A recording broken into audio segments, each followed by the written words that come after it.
try to get you to where you're screaming about being too free here to the start. I think it's what's going to take to win. Yeah, I think so too. They agree if they're going to win, they had to make those adjustments. Wedge was included in there. Tim Brewer in the Craftsman Tech Garage can tell us more about Wedge. When you see a crew member come over to the right side of the car to make an adjustment, when he's up here at the top of the window, he's actually adjusting the wedge in the race car, changing the weight distribution from the right front to the left front. But when you see him back in this area right here, he's actually adjusting the track bar. And what that's doing is lowering the track bar, enabling the car to be tighter through the center of the corner and off. Thank you, Tim. And there you get an idea of what happened on the 20 car where they were talking about 1, 2. Yeah, you see the gas man, he pulls a little bit of the wedge out of the left rear, and the gas catcher, he works on the track bar on the other side. So a lot of teamwork going on there.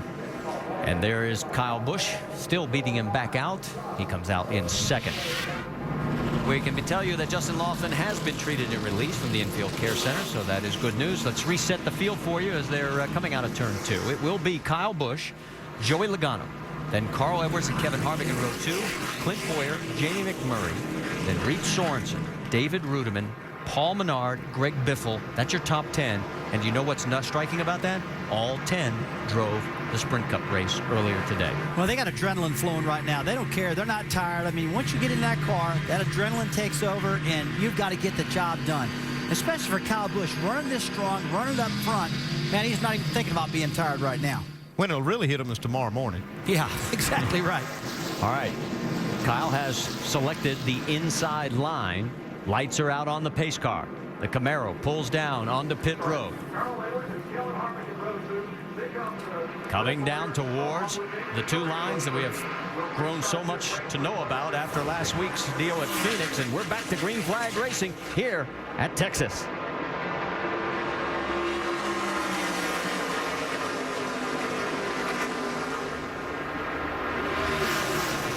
Again gets another good restart. Carl Edwards trying to pick off a spot, though, as he is on the low side underneath Joey Logano.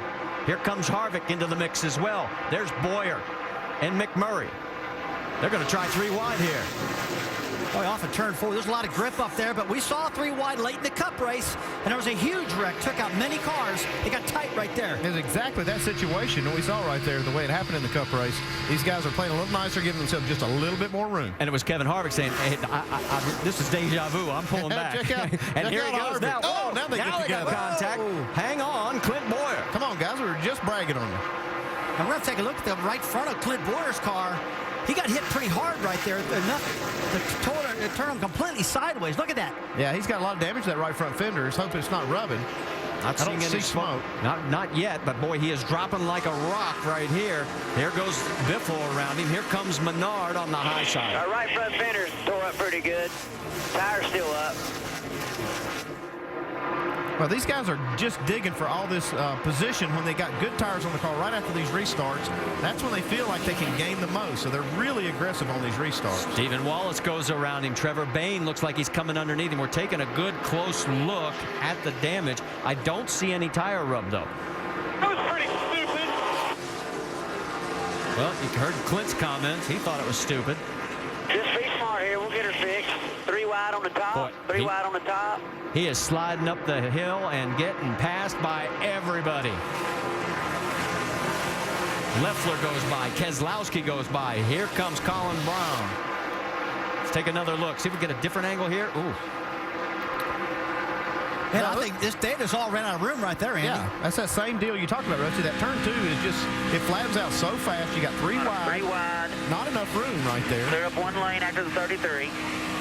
Harvick's got damage on his left rear quarter. There's Colin Brown clearing the 21. So Boyer has now dropped to 17th. Now, he's going to be lucky if he doesn't blow that right front tire out. If he could get a caution and get that fender fixed and get a new tire on there, he'll be fine. But he's got to hold his breath for a while. Yeah, I tell you, you run close to 200 miles per hour down on these corners right here. And what comes to my mind a lot, Andy, is risk versus reward. I mean, do you want to stay out there and push this thing because you're a Cup driver and that's your bread and butter? You get hurt in these things, that's not going to work good. Rudiman side by side with Paul Menard, and I saw a puff of smoke, and I'm wondering if that's coming from the 33. Yeah, we got damage in the left rear. Now you got something smoking more right there. Well, that's the 33 radio. Yeah, it sounded like he was answering you. Oh, now he's on the right front. Hold your line, hold your line, hold your line. Stay up there. Yeah. Just stay up there, Clint. Just stop right there. We can come down right here. We don't have to go around the track. One more car. Turn down now. Turn down. Plenty of room. You okay? Third caution of the day. He was 17th at the time of the We'll have crash. to take this into the garage. Yeah, that was Four guys too hit the hard. garage. And there is Richard Childress climbing Come on down down from here, the Clint. hauler. Come on down. So the string, we had 4 of the first 6 races won by the number 2 qualifier. Clint qualified second, but it's not going to be his day today. And Marty, this is a tough one, really, because when he got the right front damage, I didn't see any smoke coming off the fender or anything. Evidently, the tire itself got damaged when that car hit with Kevin Harvick, but it definitely was not rubbing a fender. All right, let's go on board with the 21. The car had slowed down quite a bit. You can see how much damage right here, even before the tire blows out. Now the tire's down, and Don't do it. no way to hold on to that. And why do Okay, we they just feel always we're in the blow wall. when they're Hold going your at the line. corner? Close to 200 miles an hour going at the corner, and that's where it happens.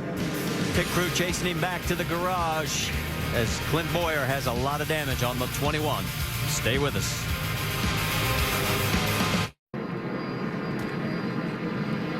This might be a bit of an extended caution. You can see some of the crews out there looking at the safer barrier and making some repairs after Clint Boyer slid up into that wall. Now let's go back one earlier caution because Justin Lofton is with Jamie Little.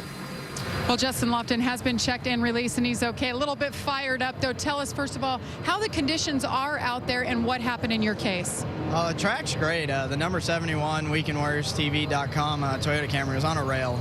We started in the back, and we're definitely working our way through the front. No, honestly, I like the track now after the Cup guys ran on it because everything was already moved in. We can go to the top right off the bat, and just racing hard. I mean, coming off the corner, I was a little tight, and Trevor was probably a little tight too, and he bounced off the wall and caught my right front, which put me in the wall and ruined our day. But hopefully we'll be back for Charlotte and get that car up front in top 5 where it's supposed to be. All right, this is the car he wants to take to Charlotte. He is a Truck Series regular. Let's go over to Vince, who's in the garage. Frustrating day for Clint Boyer in the Cup race and out here in the nationwide race. What happened in the contact there with Harvick?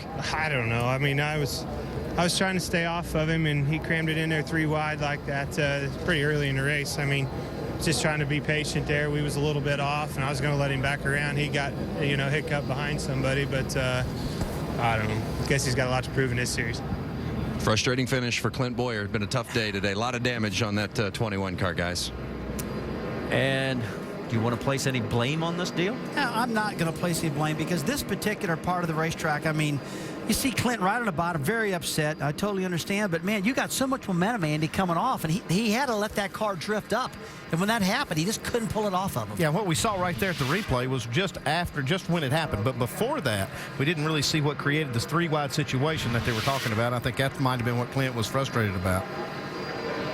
Yeah, this right here, I mean, there's enough blame to go around. It's just no room coming off that corner, and especially not for 3 wide. Well, and I think when we get a chance, if we get a chance to talk to Kevin Harvick, here's the contact later. And that's the result of the contact. And they are still working on the safer barrier, so it's going to give us a chance to step aside. And we'll reset it for you here at Texas Motor Speedway. 84 laps of 200 are down. While we've got a moment, let's remind you that coming up next after our race, it'll be NASCAR Now here on ESPN2. And then next Saturday on ABC, that's right, ABC at 2:30 Eastern, it'll be the Nationwide Series event, the Aaron's 312, from the high banks of Talladega.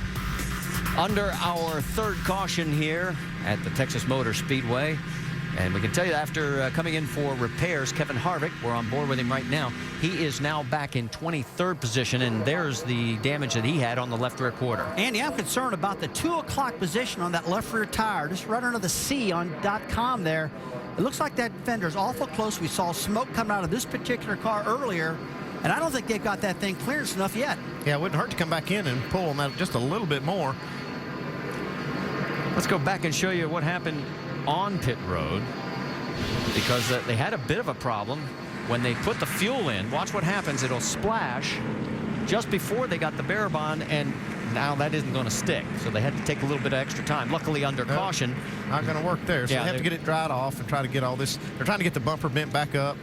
They had a lot going on right there, and they feel pretty good about the